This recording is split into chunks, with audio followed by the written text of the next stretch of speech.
One love to the humble. One love to the humble. One love to the humble. Grace and peace be multiplied unto you. As you can tell right now what this video is going to be about.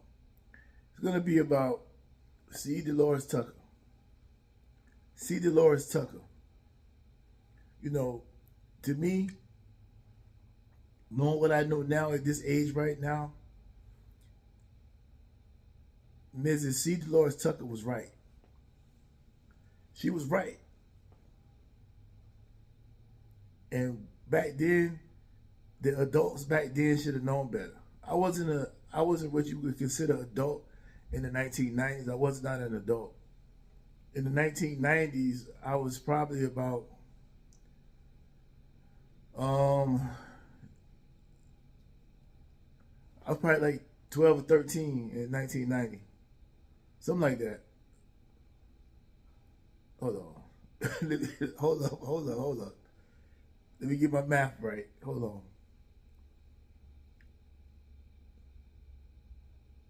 Now, I was about 15, probably about 15, somewhere around there.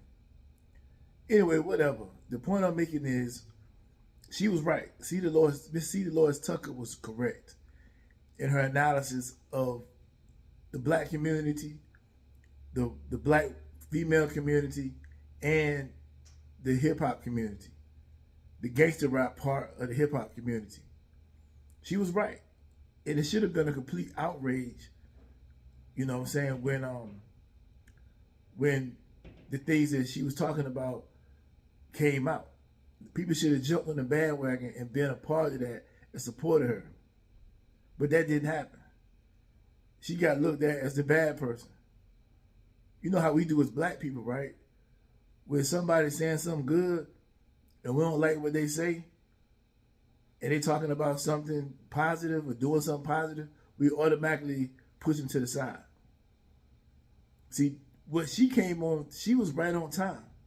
Because right when everything started shifting over into this gangster rap, she came right out and started attacking it right away. And she was not just your regular average woman walking around the streets. Go look up her credentials. This woman was very, very intelligent, very, very brilliant.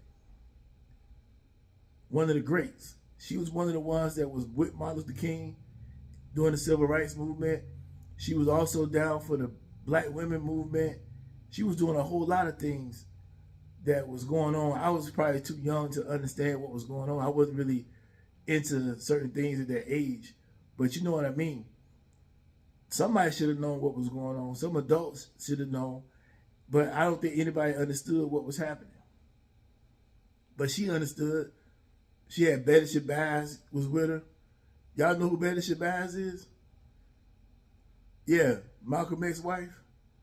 Before she passed, they was 1990s. Betty Shabazz was still alive. For y'all that don't know, I remember that. For those of you who might not know that, Betty Shabazz was still alive in the 90s. Yes, and she was teaming up with her to do these things about going after the gangster rappers. Because when that gangster rap hit the scene, it changed the game. She was a forward thinker. She understood what was happening. And the whole reason behind it was because of the degrading ways they talked about women in those songs. And back then she was saying that it's not just words. It's not just words. Like when people say, "Oh, they ain't nothing but a song." No, it's not just a song. And one of her favorite quotes, I can't remember exactly how the quote goes, so you can go look the quote up, but don't hold it against me if I get it wrong. But she was saying like something along the lines of, if you listen to that filth, there's no way that it won't affect you listening to that filth. And she's right. You keep listening to that stuff over and over again, you programming your mind with negativity. But you know, when you're young, you don't want to hear that. You don't want to hear it when you're young. All you want to do is jam to it, party to it. And it's self-destruction. We had a song came out called Self-Destruction in the late 80s, early 90s that came out. Nobody really paid attention to it. I mean, they did pay attention to the song, but they didn't understand what was going on. And then the Gangsta Rap hit the scene. Snoop Dogg came out with Doggy Style. She jumped right on top of that right there. She got right on that right away and was trying to stop it. Because it was depicting women in a negative light. And this was before women wasn't acting like they act today. Back then, they had started getting like this now. But what you see today is a direct result of that time. What you see right here, right now, is a direct result. It started then. We did not have what we have today going on back then. Not on this scale. Women was not acting like this. And anybody who was alive in the 90s, you know exactly what I'm talking about. I mean, look, you're going to always have your few people that's doing certain things. There's always going to be a few people that's going to do stuff. I'm not talking about a few. We had a few people that, yeah, there was some women was already acting like this, but it wasn't the standard. It wasn't the culture. They was pushed over here to the side. It wasn't included in the culture. We didn't do that. Black people back then, it was certain things that we just wasn't doing. We wouldn't do it. And this was the 90s. What you see now, you would think we always been doing these things. It was certain things that we wouldn't touch. It was certain drugs that you knew that we wasn't doing it. It was certain sexual activities that we wasn't participating in. It was certain things that black women just wouldn't do. You knew not to ask that because that ain't happening. But now it's unlimited. It ain't nothing that they won't do. Because they done adapted all this other stuff that we used to not be a part of.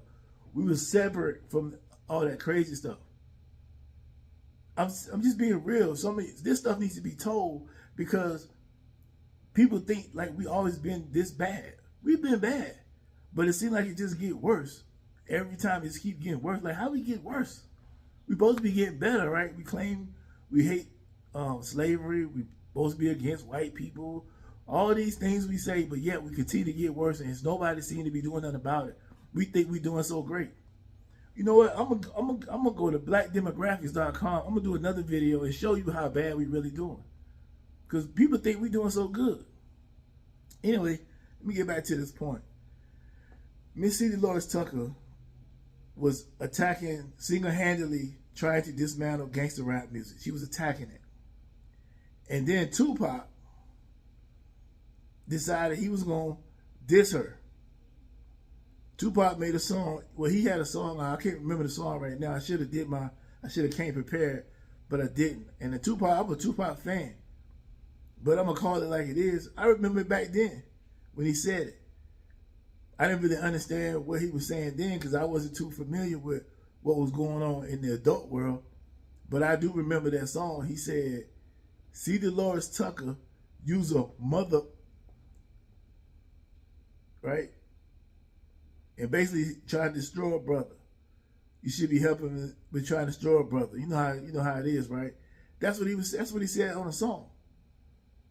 Now this was later on down the line. This wasn't because when she first jumped on the doggy style stuff, that was like in 91, 92. Tupac wasn't on that type of thing then. He was doing different music at that time. He wasn't really doing the gangster stuff yet. He was still doing the positive rap. You know, I mean, it was thuggish, but he wasn't on the gangster stuff yet. It's a difference between a thug and a gangster. He wasn't on the gangster tip yet. He was doing the thug stuff, which that wasn't no problem. He hadn't really got gangster yet. But so Miss C Delores Tucker was on that. She got on that Doggy Style album. She was talking about it. She wasn't on the album, but she was trying to stop the album because it depicted women in a bad light. And all the negative things, calling women B's and H's and all that was going to have a long-term effect, which is what she was trying to stop. And it did have that. And now look, it does. And people don't know that stuff is that music that came out then. We didn't have no music like that before they started making that, before Snoop and them dropped that album. We did not have that music. We did not have that type of mindset. Gang stuff was the gangster rap stuff was strictly LA. Nobody else was doing it like that. You didn't know about that type of gang stuff outside of LA at that time. But it started spreading. Now, I'm talking about the black communities, we wasn't doing that. If you was over here on the East Coast, you wasn't talking about no Crips and Bloods. We was about unity, you know, black powers, things like that. We wasn't really talking about no gangster rap. The rappers over here wasn't doing that, but Snoop them hit the scene and it went crazy. It was all over. But that wasn't, the first album was G-Thing. With not G-Thing, The Chronic. That's what started it. Then after the Chronic came out, it was a hit. And then Snoop came right behind that, dropped Doggy Style. And he called the women B's and H's. It was doing it in the Chronic too. But when he dropped Doggy Style, go back and look at the Doggy Style album cover. And you'll see what it is. Matter of fact, I might have it in this video posted up here right now. If I don't, then just go back and look at it. Go look it up. Go look at Doggy Style, the album cover. She wanted to stop all of that. This woman was very, very good at what she do. She had a lot of accolades. You should go look them up. And we did not do anything about it. The black community did not do anything when Tupac dissed her. They didn't do nothing about it. They let it happen. Because we don't support people that's trying to do good for us. We are just designed to just love negativity. And anybody coming with something going against the grain, we're gonna try to shut them. We don't want them to say nothing about it. We don't want them to do nothing about it. But on the same, we're talking about both sides of our neck. We on this side talking about unity and we need to do this and we need to be better. Then on this side, we want to diss the people that's trying to help the community. Just because we love this artist, we idol worshipers. We celebrity worshipers. We'll do anything for a celebrity. Just like you go and say something about Beyonce and watch how many people jump on that post coming at you. Because that's their idol. That's their gods. We treated Tupac like he's our God. And I'm a fan. But you know what? I got to call it what it is. Tupac was wrong for that. And he should have been stopped. He should have been canceled. It wasn't no cancel culture back then. But somebody should have, he should have been him, Snoop, all of them. They did no good for the community. Because they birthed all of these, everybody you see today, these are a bunch of Tupacs. These are baby Tupac. These are Tupac's children. All this different type of rap music you see today. All this gangster rap you see today. Tupac birthed them all. Tupac, Snoop Dogg. No, not just Tupac. It was Tupac, Snoop Dogg, Eazy-E, Ice Cube, Mac 10. All of them. Anybody that was making gangster rap in the 90s, they birthed all of what you see right now. And not one of them has come out and tried to, say something about it. Form some type of coalition to crush it. Nobody is doing that. You got Tupac dissing a prominent black woman like that. And we let it go. Here she is trying to stand up for black women to keep what we see today from happening. And then we got the black men dissing her. This woman was much older than Tupac at the time. She passed away in October 12th of 2005. She was born October 4th of 1927. I believe it was 1927. You just saw it on the first video. But they dissing her. Tupac like 20-something years old at that time. No older than 25. Dissing this woman, this black woman, that he claimed he loved women so much. Dear Mama, all these songs he made. But just because she said something against gangster rap and kind of put him in the mix, he disses her on a song. You can go and listen to the song right now. What's the name of that song?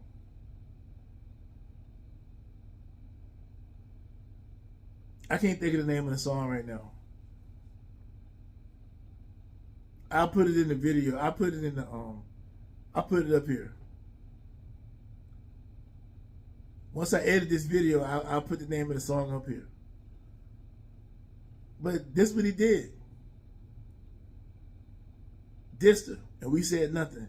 And now we got everybody out here today doing the same thing with what's going on today. Nobody's saying nothing about this destructive music, and we act like it's just a song. These guys are doing this stuff for real. They're actually going out killing each other, taking each other's lives, rapping about it, and then the young people's like, oh, that bar, he got bars. He's spitting bars, influencing their mind, and they go and do the same stuff, man. We ain't tired of this yet. We ain't tired of this yet. Nobody want to come together and do something about this yet. We still cool with it. I don't think anybody is really doing anything about it. I don't think anybody's really saying anything about it anymore.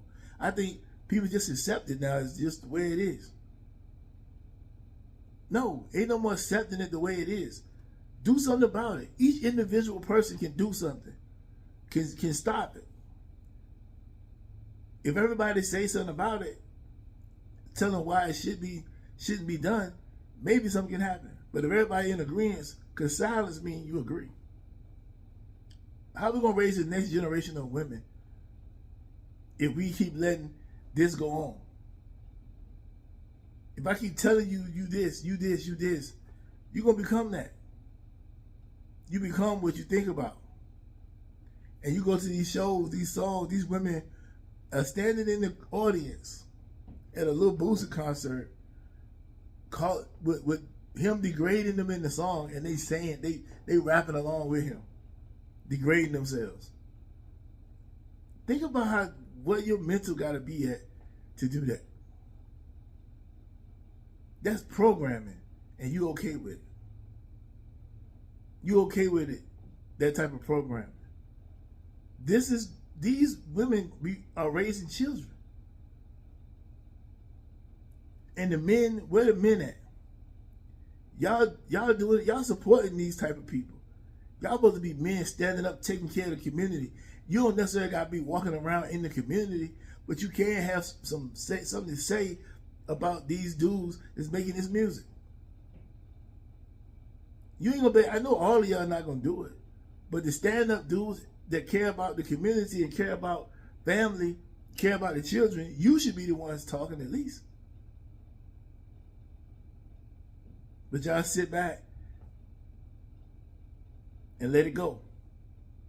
But then people like me, you call me names. All I try to do is show you where we going wrong at. This Gangsta Rap is destroyed the community, man. It has destroyed the mind of the community. Black culture is garbage. It's degenerate. But people don't want to believe it. They think that what we doing is like, that ain't nothing. That's just normal. That's how bad it has gotten, that we think this is just normal. It ain't that bad. What do you mean it ain't that bad? Have you seen the stats? When the last time you looked at them stats? Go look up some stats on the black community. Just find one and type it in. And bounce it off of more than one source. Because some people are going to be biased and just say the wrong, put out bad information just because. But go to reliable sources, credible sources. If you can find the same information in 3 different places, it's a good chance that you can believe it. But look, man, as far as I'm concerned, I'm no longer standing for that stuff, man. I'm done with the game. I'm done with supporting any kind of. I have been stopped listening to it, but I ain't really been like. Here recently, I've been speaking out about it, making videos. The good brother Trey, they've been asking me requests about making these type of videos. But the more I think about it, it needs to be more awareness raised on this again. Because, man, the black community, we gotta change the culture of the community. No more of this subculture, gangster, thug stuff. It might be a subculture, but it's affecting everybody on that level. Now, if you got enough money, you might be all right because you can get up to a place where you won't have to experience it. But for those who don't, it's gonna be hard for them. But then we say we don't got no resources.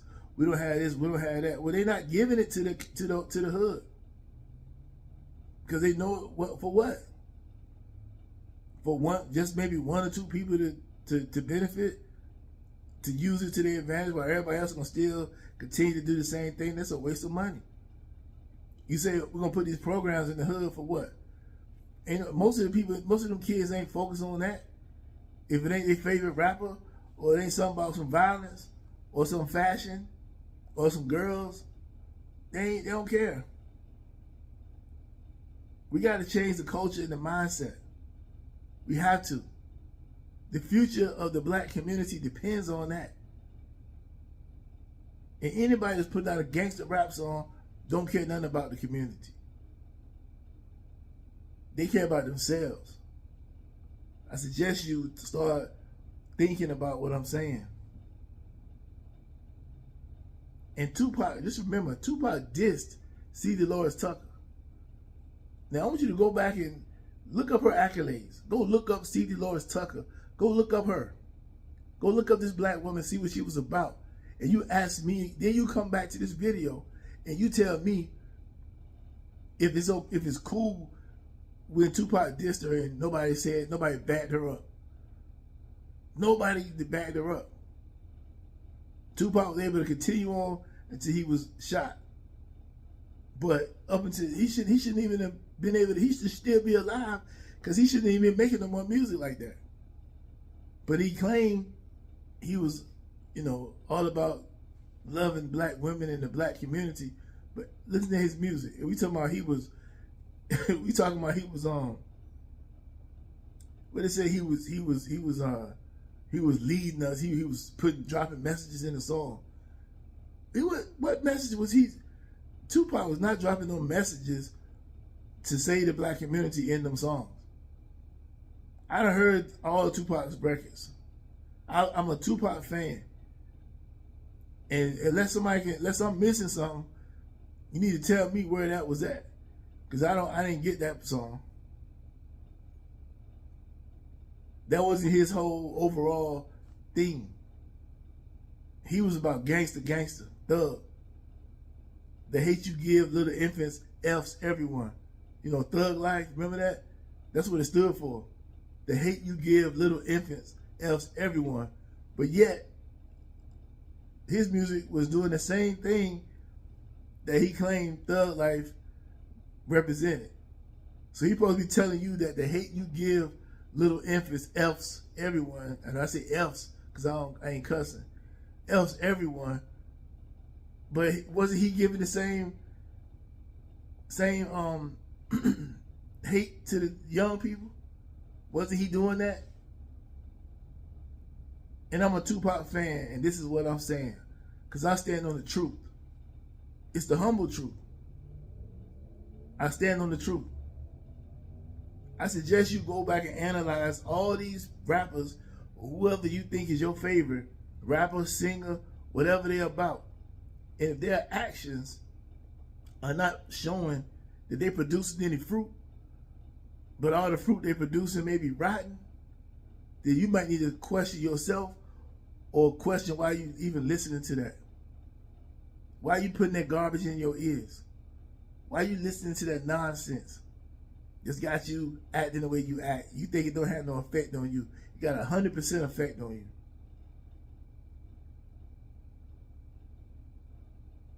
Think about what you're doing in your life so you can change your life and you can change somebody else's life. This ain't just words on these songs. It's not just words. These are people's lives. These are young people that don't know that they're being influenced to be tricked into the system. They fill up these prisons. They're working for nothing. They're giving up their life behind a song. They're going to spend the rest of their life in prison from a young age. Or if they don't spend the rest of their life, they're going to spend a lot of their life in prison. They're giving out big time numbers for this stuff. They're picking up small, petty crimes along the way, and then they get hit with the big number. When they reach around 29, 30, they get hit. Some before that, they hit them with the 40 years, 50 years. That's your whole life. If you 30 and you go into prison for 50 years, at 30, when you get out, you're gonna be 70. What kind of life? You ain't even had a wife. You ain't had no kids. You don't know what it's like to be out here and live in the regular world. You're going to be in prison. All because of song. You think people ain't going to prison because of these songs?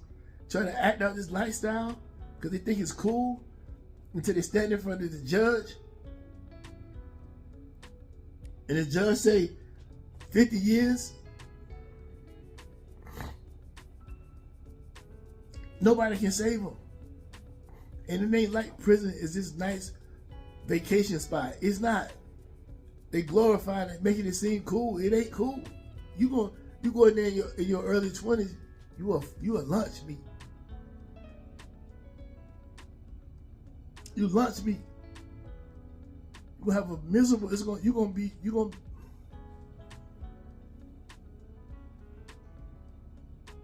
We gotta get through to the youth.